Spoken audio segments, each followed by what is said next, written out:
Welcome to Authentic Living with Roxanne, a place where we have conscious conversations about things that really matter in our lives. And now here's your host, Roxanne Derhaj.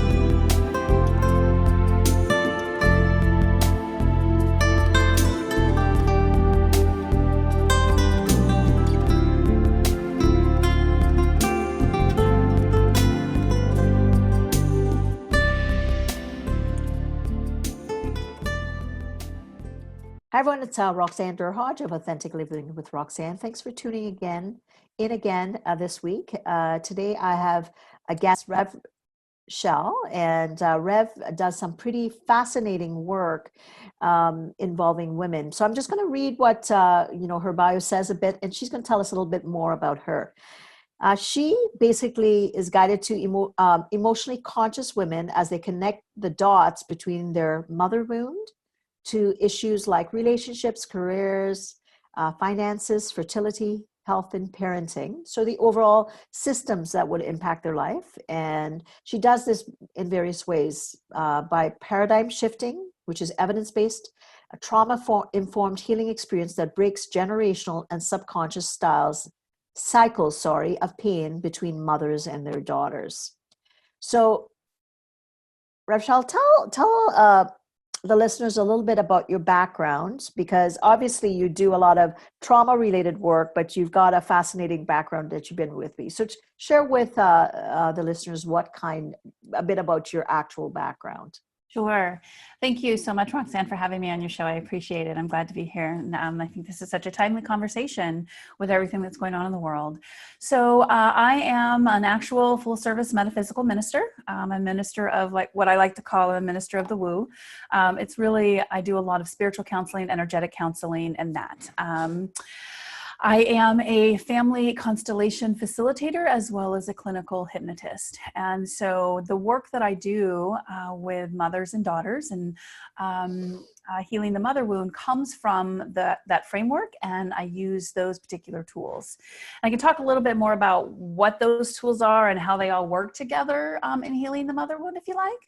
Absolutely, because I'm thinking that I'm not sure exactly what it means. Okay. So I think if I'm thinking it, I'm sure others listening are like, "Oh, that sounds interesting," but what is it? Like, what's a mother wound, right? Yeah, and what's family constellation? Those Sure. types of things. So obviously, in our clinical kind of spiritual circles, we might understand it, but sometimes people are tuning in because they just want to learn a little bit more based on what we're discussing. So you share with us and explain to us as best as possible what these things mean. Absolutely. So let's start. So a mother wound is really represents the wound and really the story that we hold internally, and even the body held generational and childhood trauma that we carry associated with the way that we were either overmothered or undermothered. And so we classify that as a mother wound. And there are lots of other different definitions. There are collective definitions of the mother wound and how patriarchy affects that. My wheelhouse tends to be individual family systems and individual people. And so that's the framework that I come from. Really, at the core of it, our first love relationship or our first understanding of relationship, love, and connection is that with our mother. And that would be with our birth mother. And so this can apply to people who were raised by their mother, even people who were maybe adopted or were not raised by their birth mother. The ways that relationship happened and manifested absolutely affects us for the rest of our life. It's the way that we learn attachment. It's the way that we learn trust and nurturing. And it's the way that we learn boundaries or lack of them. It just affects so many ways that we operate in the world. And so what I like to do when the work that I do with my clients is I have a client who comes to me and they'll say something like, every relationship that I have, I tend to get walked over and nobody respects me, and, they end up cheating on me and they leave. Right? Okay. All right. Normally we would just hold that as our own personal failure in relationships. And what I try to do with clients is through the family constellation model is two parts. It's one part family mapping and it's one part family constellations. So family mapping is, it's the process in which we use core language, very specific questions, body awareness to really map the generational story that we carry from us to our mother to our grandmother, and how this trauma that we think we carry personally really has probably sat in our family system for generations. And so family mapping is the process of uncovering the facts of the family and putting that story together so we can understand where the root of our issue goes, back through what I call the family soul, being a minister, or what some people would call family systems. It's kind of the same thing. So potentially it might lead into, if let's say I'm in a relationship and I think I'm not good enough, like to your point, that may be a thought just hanging in the air, and I'm not finding the roots or the story that may have been passed on potentially from, say, my maternal grandmother to my mother to me. Yeah. And then it kind of shows up in a relationship. Is that what you mean? Exactly. Okay. So I'm not good enough. The first relationship that we look at is, how would you describe mom? And the words that you use to describe the members of your family, your mom and your dad, really tell a lot about that relationship. And then we go a little bit deeper, and there's some other qualifying questions that we ask. And it's really like the mapping session is a really intense intake session. And then once we have all the facts of the family, we start to connect the dots. And so I'm not good enough, traces back to mom who didn't feel good enough, who traces back to grandma who tried her best to please her mom. And this is a real simplified version of it, but there are all these pieces that just weave together where there's this generational story of I'm not ever good enough. And so, no, I don't need to have boundaries because I need you to love me. And no, I don't need to have self-esteem because why? There's all these, and we can usually pinpoint very clear moments in time where that trauma happened or that break happened, or there's a specific incident where that story got cemented down either in our body or our mother's body or, grandmother's body. And it was just carried epigenetically down through the system. So once we have that system understanding, we really then get to create the way and understand the way that we carry that story internally. And so constellations then become an experiential moment where we get to take that story and really bring it out of our body. So depending upon whether we're working in a group or whether we're working individually, we get to have what we call healing conversations that shift the energy, the way that we hold that story, and hopefully find resolution. So some of that might look like speaking words that you needed to speak, speaking generational words that you needed to speak, passing back the responsibility of carrying that pain back to the person that it owns it, right? Where it originated, shifting that responsibility back.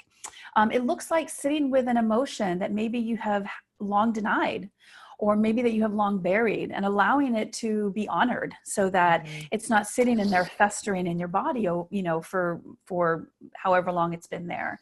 It's about then working energetically to move that emotion, that story out of your body into action. So maybe it will be really somatic practice is what I'm talking about here. So whatever your body leads you to, movement it leads you to complete, is usually where you go. For some people that's crying, for some people that's rocking back and forth, for some people that's going on a long run, for some people that's heavy exercise, for some people it's just meditating. And so whatever your body is leading you to do is how it's leading you to complete that story and move into resolution. Then I use clinical hypnosis with clients to then, after we've worked in the system of the family, through the story, through the constellation, and then I work with my clients using hypnosis to then, for lack of a better word, disconnect the triggers, unroot the subconscious connections that we have to that story so that we can move forward in a new story and in healing. And so those three tools together make up the body of work that I use in mother wound healing. So let's go back to something basic, and this is a very basic thing for you and I based on our backgrounds, but define a trigger to someone that maybe they're listening to this going, what is she talking about? Yeah. So what is a trigger? Because sometimes people just assume that that's part of them. Yeah. I'm an angry person. I'm a depressed person. I'm an overreactive person, or I'm overly sensitive, and it becomes an attribute that they internalize as being like something that has always been. Yeah. Yeah. So would you mind describing that to people Sure. so that they understand? Yeah. Okay. So a trigger, when we experience something that disrupts our nervous system, right? And we'll use something, because there's all kinds of triggers, but we're going to use something that would be more trauma centered. So something happens to us, and it disrupts our nervous system. We have an emotion connected to the memory of that event that then elicits within our body, within our subconscious, a response that is meant to keep us safe. Mm-hmm. So if there was something that you experienced as a child, you may have long forgot about it, especially if it was like between, in utero to maybe say 5, before hippocampus really starts to organize memory. Anything that we experience really sits in our body. And so a lot of our triggers are completely subconscious, and we have no idea what they are until we start doing healing work. But let's just say you were abused as a child, and there was a very specific incident that really was the crux of your dysregulation. Maybe during that time, you created an affinity or a connection to a smell, or somebody, to a smell of like a person or an environment, or somebody said that you pick out a word from that time, you connect visually to an image. And so it's something that you see, feel, hear, touch, something that you experience has the potential to take you years later right back to that emotional place that you felt during that moment where you were being harmed. And so when we're talking about the family systems and we're talking about the constellation work, we can work in the family systems, but unless we actually kind of pull out that triggering event and disconnect the emotion from the sensation, or the emotion from the event, you're always going to be connected to that through a trigger. Hypnosis is a really good way to disconnect that trigger from that event, so that you can deal with it just as a memory alone, without the coordinating emotion that elicits that response, that anxiety, that depression, that that whatever manifestation of that trigger has within you. So that's pretty fascinating. So let's now talk about hypnosis. So we figure out the person's trigger. You go back, you tell the narrative of the generational narrative about kind of why they may have developed this trigger. And then you go back to, having them rooted in their body, potentially, timeline wise. It's not unlike what we do in EMDR, which is kind of doing a trauma timeline. And then, like you said, prior to the formal memory development under age 7, most of it is stored in the body. Yeah. And then sometimes people go, well, I have no reason to believe that this is affecting me, but my heart's racing, or, all those things, all those autonomic things that get triggered when it's not conscious. So how do you then, because, not knowing a lot about hypnotherapy, I know a bit, but not a lot of it. How do you then use hypnotherapy to kind of help them? I'm going to use the word re-imprint, or disassociate in a positive way with the event. So I'm trained in a particular type of hypnotherapy called cellular release and cellular command. And cellular release uses an idiomotor response while in hypnosis, where myself and my client communicates and makes an agreement to with their subconscious to release their connection to this trigger or to this event. And so how hypnosis works is it really helps you to relax so deeply that we can bypass the conscious mind to get into the subconscious mind, which is where all these triggers are held, right? And so once we get there, there's a series of questions, there's a protocol that I follow that helps you to then agree to release your connection to that trigger, to that event, to disconnect the emotion. that's really the icing on the cake, because we've done so much pre-work with this, with the mapping part of it, where we actually, you get to cognitively understand why you are the way you are and why you react the way you react. And then we go through to the constellation, which is really the somatic cementing of that story in your body. We've done work around how to create a new story out of that. And so the hypnotic work is really just the icing on the cake that says, after I've done all this work, I'm going to make sure that my subconscious also agrees to release this trigger. And so it's just, our subconsciouses are just magnificent. They're very basic and very simple, but they're also magnificent protectors of us. And so if our subconscious can understand that there's a new story that can protect us, they can release the old story, which is the trigger that was meant to protect us. So it's a matter of releasing one and replacing it with a new story of being protected. So let's go back to my example that if I feel like I'm not good enough. Yeah.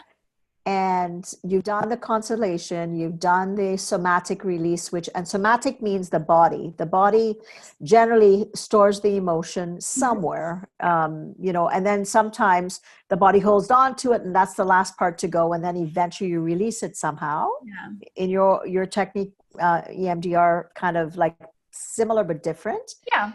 And then you get to the point where then you can have the person, when the thought comes up again, Rev Michelle, then how does the hypnosis impact? I'm not good enough. Like how? Just because I'm trying to understand it in my brain, and I'm assuming others listening are trying to kind of line it up also. Well, the purpose of hypnosis is to reinvent the message that your subconscious is carrying. So I'm not quite sure. I think we're speaking the same language, just having a little bit different conversations. By the time we get there and you are consciously and now subconsciously in agreement that this is no longer going to be what drives you, what elicits that response, your subconscious mind will fall in line with that. And so what happens when we do a hypnotic release, it just disconnects that trigger from that memory. And so you just get to experience that memory as a memory alone with no emotion connected to it. So you can observe it like you're a reporter. You can observe it like you can see it happening across the street, but you don't feel like you're in it and your body's not responding like you're in it, because you've disconnected those triggers, those lines of connection to the emotion and the event, if that makes sense. So when you're in the situation again and someone is trying to make you feel not good enough, but it's them trying to make you not feel good enough, you're able to kind of almost separate yourself from the situation to say, this isn't about me.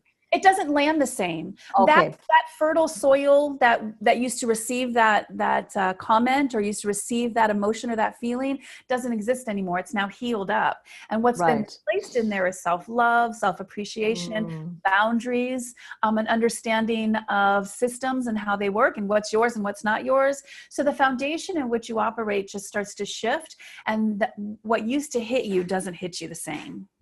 I like that because it's and like I said, I do EMDR, which is about the same things, right? Because it's almost like it's like a plug that and then all of a sudden you unplug it, and it's lost its charge, and if you put it back together again, there's not that same charge anymore. It's like you said, it's you can look at it and go, oh, that did happen. Yeah. But my reaction to it is different. I kind of look at it in a different way and don't blame myself and recognize I was 5 years old, or my parent was not available, or there maybe wasn't the safety that was needed, and things like that. So people can dialogue in a bit of a different way with themselves. And especially with mother wound healing, the big part of that, like the post work, the homework part of it, is understanding what does it mean to then do a couple of things. Number one, allow your mother to love you in the way that she can love you versus the way you expect her to love you, because that disconnect right there is such a source of heartbreak and heartache for mom and daughter.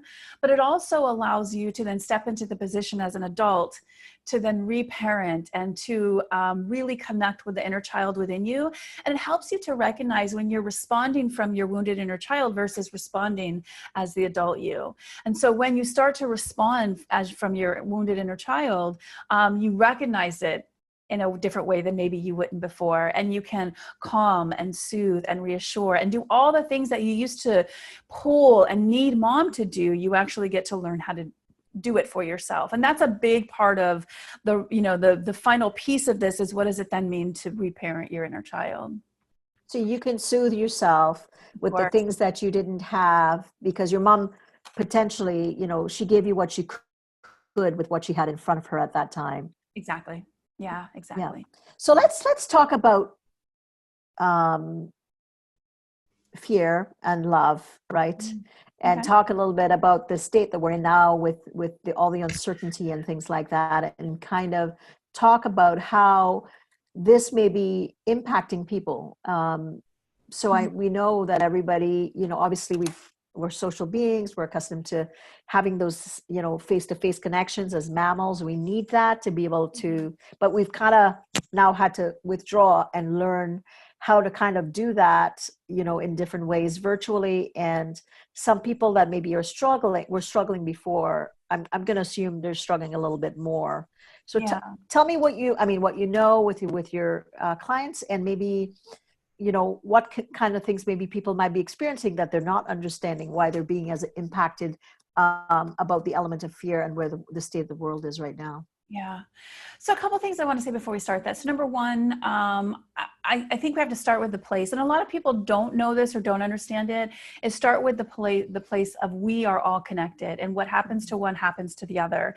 And there is a collective energy that is impacting right now the planet in a way that it's never done before, or not in our lifetime, I should say. And so we're in new territory. Completely new territory for most of us. And so if we have that understanding, perhaps it can help us usher in a little bit of grace in the way that we deal with each other, in the way that we deal with our family members that, you know, are on top of each other right now, in the ways that we have no space to move about. It's just that we're all in this. And the other thing is that understanding, I as a minister, as a holistic practitioner, I look at things from the mind, body, spirit connection, or, you know, perspective. And so that was the spirit perspective, right? Spiritually, we're all connected. Energetically, we're all connected. Body-wise, there are very physical things happening in the world right now. People are absolutely getting ill. People are absolutely dying. There are physical needs that are not being met with jobs and money, and all that stuff is very real, right? So none of this is meant to negate any of that, because it is all very real. But there's this emotional part of what's happening right now as well. And all three of these are all connected, right? So we all have to balance all of that within our own personal life and our own families and in our own communities and ultimately the world. But emotionally, I think what is happening right now, and I think for me, and I'm going to talk for myself because I think that this really is a collective issue, is with all the collective emotional unrest that's happening, people are not feeling safe. People are not feeling secure. We don't know what normal looks like anymore. There's a lot of grief, a lot of anger. And so our nervous systems are overtaxed and hypervigilant right now. They are just working on overdrive. And so we don't, I think that's the biggest part of what is happening right now. And so so what we're experiencing with people in their anger and their frustration is really their inability to self-regulate, because there's so much of it right now. And self-regulating is, I'm sorry, I hate to interrupt, and I hope you can edit this out, but right in front of my door, the gardeners are going by with a blower. That's okay. It's part of being authentic, Rev Michelle. There you go. I just want to make sure you can hear me. That's okay. I guess they're doing their job. That's all right. Right. Why edit it out? It's what's happening. It's all right then. So what I'm being tasked with and what I'm being nudged to do is how to have the conversation about what creating that internal safety and that internal normal is for us now. Like, what's the baseline? Because we used to have a baseline, but now what's the baseline for us to be able to find this safe and secure place within ourselves, so that we can self-regulate, so that we can then help our children self-regulate, so that we can then, bring that into the community just in our, our minimal interactions with community. But how do we self-regulate so we can then shift the energy that's in the collective right now? What I do know is, if our foundation, kind of going back to mother wound, right? If our foundation is one of uncertainty, is one of trauma, is one of abuse, or being not safe, or not having our needs met, if we grew up with food insecurity, if we grew up with parents who had employment insecurity, this time right now is especially triggering. It's normal, I think, for people to respond with some of the ways that they are responding. But how do we regulate that, right? Yeah. What is it that we can do? So, I know the tools that I use, a lot of breath work, spending time quiet, disconnecting, like absolutely. I'm not saying don't be informed, because a lot going on, we got to know what's going on, but really being intentional about where you get your media, how much media you digest, and what you allow other people to bring to you, right? So, I'm in a spiritual community. We tend to be really ripe with conspiracy theories and all kinds of stuff, and I'm like, people. I'm only going to listen to this much. Yeah, right. I mean, I'm a holistic practitioner, but I also believe in science, because science and holistic and energy work they really do go hand in hand with each other. They're not disconnected from each other. And so I need to hear, what are the doctors saying? How do we heal this within our body? So limit the amount of information that you intake. And that might mean setting some boundaries with people around you. Absolutely. And to speak to the element of epigenetics. Yeah. What we know is what we internalize. And epigenetics, the founder of epigenetics, is Bruce Lipton. And he did a 2-hour webinar the other day that I listened to the replay. And what he talked about was like, yes, we know this is real, right? However, what's more important, and the only thing we truly have to control over, is our immunity. Yeah. And if you think about that, if we're all energy, to what Chelle is saying, we need to be able to take care of our soul. We need to take care of our body. We need to take our thoughts and our emotions, because after this is, and we will get through this, for sure, but it will be the backdrop of all the people that have been stressing unnecessarily. That's what is going to be the bigger epidemic in the long run, because mental health concerns that you're talking about, people that have, are not sleeping, people that are not doing the things to really nurture and be kind to themselves. People, their immunity is going to be down, and that's the impact that we're going to see after we've gone back to the new normal. Yeah. Some really good authors around epigenetics. Dr. Joy DeGruy, she wrote a book called Post-Traumatic Slave Syndrome, and she talks about the effects, the epigenetic effects of enslavement here in the U.S. on the Black population. Rachel Yehuda talks about the epigenetic effects of Holocaust victims. And there's Mark Wolin, It Didn't Start With You, which really was the foundation of the work that I do. I picked up a Mark Wolin book a few years ago, started to read it, put it down, ended up connecting with a person for a podcast that I used to host. And she was a student of Mark's, and I learned my work through her. So, I feel like Mark Wolin is like my, family constellation grandpa. Because, the book, It Didn't Start With You, really this breaks down not just what epigenetics are, but how you can use things like mapping and constellations and a core language approach to start to uncover some of those patterns and hidden loyalties. So if you can send those names of those books, we'll put it in the show notes, because I think absolutely. People will probably be looking for a lot more resources once they kind of understand some of the things that we've discussed today.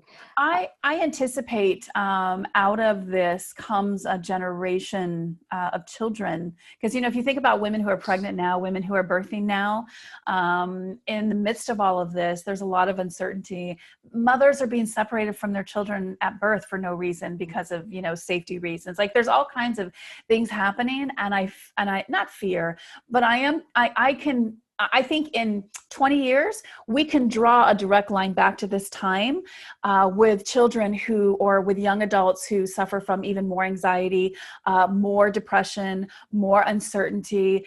Like, they'll have really weird things happening in their life that they can't really explain. Like, they don't really have any conscious memory of something happened to them, but they have these feelings of never being safe, or this insecurity around money and around, toilet paper. I don't know, right? But it's like I can almost guarantee you there will be a direct line to back here to in about 20 years that we'll be able to pinpoint a lot of people's subconscious connections to this time and the ways. So let's talk about, what can people do now? Like, you talked about breath, we talked about nutrition, we talked about quieting the mind. And when we mean quiet, we mean turning on turning off the things that, maybe people are doing too much of, like Netflix and media and YouTube. Complete silence, is something which I know is hard, but that again will again get the nervous system to relax a bit, because to your point, it's on overdrive. What else, Rev Chelle, would? I think connecting to the things that bring you joy are really important right now, because we're over inundated with so much other emotion. Yeah. Find something that brings you joy, or reconnect, because we know we have all this time in our hands. For some of us who, have to work from home, or we're just kind of home and we can't really go anywhere. What hobby did you stop doing because life got really busy? Can you go back and do something that brings you joy? Mm-hmm. How are you connecting deeper with people who mean the most to you? Have conversations with friends that you haven't had in a long time. And I know these sound like really simple things, but these do a couple of things. Number one, they start to regulate our nervous system. They start to regulate our emotions. They make us feel like things are a little bit normal again. And that brings the heart rate down, it brings down the stress hormones. It puts us in this better place body-wise, so that we're not operating on this high level of stress and anxiety. So anything that you can do that you enjoy doing that brings down the stress and anxiety level in your body. If you can get out, go to an unpopulated place in nature, enjoy the fresh air. I personally, this is my office at home. I set up a table outside in my backyard so that I can sit out there and work most of the day, because we need to have sunshine, because vitamin D makes our bodies feel better. We need fresh air. So those things that bring us joy, we need to do more of them. That's going to help us. Some other work. I myself, I'm actually, I've been sitting with what I can do as a collective healer, since I'm not doing my normal type of work. But as a hypnotist, I have the ability to bring group hypnosis sessions online. So I am starting next Sunday. I'm actually putting the framework in today and tomorrow. My assistant's going to get the information up. But I'm going to do a Sunday night hypnosis session online. Awesome. With anyone who wants to. So we're going to address things like subconsciously resetting your nervous system so that you can bring that stress and anxiety level down. I'm going to do a session on sleep and giving yourself a sleep trigger so that you can experience deep sleep when you do sleep. And because I know a lot of people, like, their sleep is interrupted right now. Another one, I'm going to do regulating your emotions during this time, and then creating a safety and or a safety anchor. And hypnosis and anchor is a space that we can take you back through visualization, that we anchor for this in particular, if we're doing safety, where we anchor a feeling of safety in your body. And so if you get to a point where you're not feeling safe, you can do a physical action. So if, let's just say, when you're in hypnosis, the physical action that I direct you to do is to put your fingers together. So you put your fingers together, you take a deep breath, count to 10, and you allow yourself to go to that place of safety. And so that it starts to regulate your body and the ways that you respond to the stress of what's happening. And so that's amazing. So that, again, we'll put the link once Rev Chelle provides it, so that these are amazing tools that tuning into them is vitally important, I think, at this time. No, I have one more thing. Give yourself some grace. Don't pressure yourself to do or accomplish anything that you aren't moved to accomplish and do. I think a big part of, even for myself, is I had to get through the first couple of weeks or 2 or 3 weeks just being still, not pressuring myself to be super productive and do all these things and show up because I think as a healer, I felt like this internal pressure to show up and provide something. And my body has been completely resistant to that, so much that I couldn't even think of anything to do. So much that I think I developed like a jaw infection. Like I have an infection I'm taking antibiotics right now because I carried so much stress. And so these theories that I'm getting ready to do really were my own personal ways of trying to regulate. So allow yourself to slow down. Don't feel pressure to be super productive. Listen to the collective voice right now that is saying, slow down, relax, and just let yourself be. Because that is the most important I think you could do right now, is give yourself that space. Well, this has been truly amazing. Just the sharing and, having people recognize that the things that they can do, right? And we are not defined by our past or our pain of our past, which is ultimately what I hear Chelle saying, and it's what I truly believe too. And the authentic self is there. Sometimes you gotta dig a little bit, and you gotta do some different work, and it takes time and it takes a lot of courage to be able to look back into those places.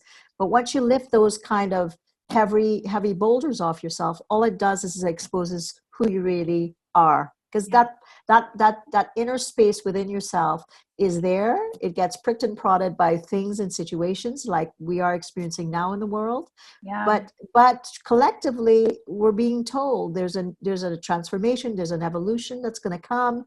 Where there were some things that the world collectively needed to do different, and now the universe is saying, guess what? Yeah. And, there's an opening, and all we can do is to focus on what we have control over. And to take care of ourselves as much as we can. Yeah. So Chelle, this has been truly amazing. Thank you so much. I have learned so much from sharing with you today. And my takeaway is just to go through this period with grace. That's all you can do. I think that's the most important thing that you can do. Just allow yourself the space to just be. So just be. And on that note, I would say thank you so much for being on, Chelle. It's always, I'm always touched by the lives that I've come in contact with even before this began, and to have the privilege to be able to share your voice and your wisdom with everybody that's out there listening. So again, thank you everyone for tuning in. It's Roxanne Durhodge. If you're wanting to learn a little bit more about how to be authentically connected to yourself, you can go to my website, and there's a link for a course that you could explore. Or you can reach out to me just to do, a free consultation about what you might need to do at this time. So again, thanks so much. Thanks for tuning in to Authentic Living with Roxanne, creating the space for positive, healthy change. Roxanne is a keynote speaker, psychotherapist, and coach. To work with Roxanne, visit roxannedurhodge.com/blueprint. We'll see you next time on Authentic Living with Roxanne.